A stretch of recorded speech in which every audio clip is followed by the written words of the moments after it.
Hey there, if you're a dog owner here in Washington, D.C., you already know what a special and sometimes tricky place this can be for our pups. So, we're going to walk through how to find the perfect trainer to help you and your dog really make the most of life in the capital. I mean, just think about it. From the monuments and all the green space to the busy neighborhood streets, this entire city is like one giant, exciting playground for your dog. So many new things to see and smell on every single walk. And to help them handle all that excitement, a little training goes a long, long way.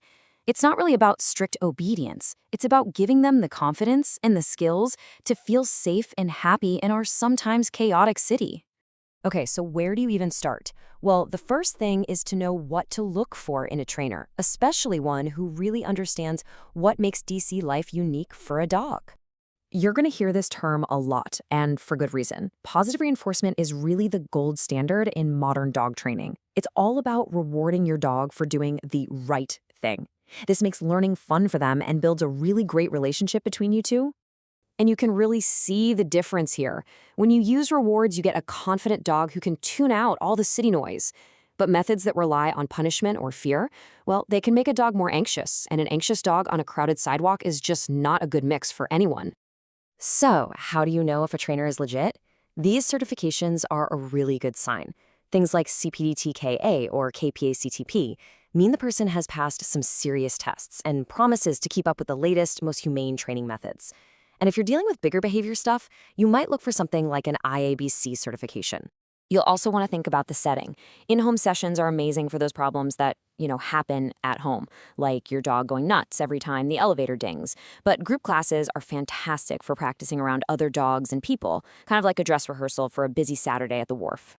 All right, let's get down to the nitty-gritty. You've got a few names, so now it's time to talk about the budget, what to ask, and how to find a trainer that just feels right.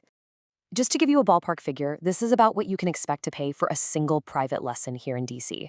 It's pretty typical for a major city, reflecting the cost of doing business here. And here's a wider look. As you can see, a set of group classes is usually the most budget-friendly option. In-home packages cost more, but you're paying for that one-on-one, customized attention. And that initial behavior consultation, that's usually for digging into more complex issues like serious fear or reactivity. When you start your interviews, this is question number one. You want to hear them talk about positive reinforcement. Listen for phrases like force-free, reward-based, or science-backed. That'll tell you you're on the right track. This is such a great way to see if they get it. Ask them for a quick plan for a real-life DC problem. For example, how would you help me teach my dog to ignore all the dropped food outside the restaurants in Adams Morgan? Their answer will tell you a lot. And finally, make sure you get the money talk out of the way right up front. A true professional will be totally transparent about their prices, including any extra fees for coming out to your neighborhood, whether you're in Cleveland Park or over by Navy Yard. No surprises later on. Okay, now for the really good part, getting out there and using these new skills. A great trainer won't just teach you what to do, they'll show you how to apply it in the real world, right here in DC. First things first, there are two laws you absolutely need to know. That leash law is super specific. It's a 4-foot maximum on public property. So those long retractable leashes, technically not compliant here. And second, yes, your dog absolutely has to be licensed with the city once they're 4 months old. It's required. Once you're ready to get out and practice, DC is your oyster. The National Mall is basically the final exam for ignoring distractions. Rock Creek Park is perfect for those long, relaxing walks where you can work on leash manners. The Shaw Dog Park is a safe spot to practice recall, and the Yards is a great place to work on staying calm around crowds. At the end of the day, all this work is about making your life together better.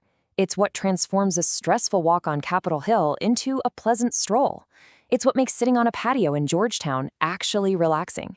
We wish you the very best of luck in finding that perfect trainer so you and your dog can enjoy every single thing this amazing city has to offer.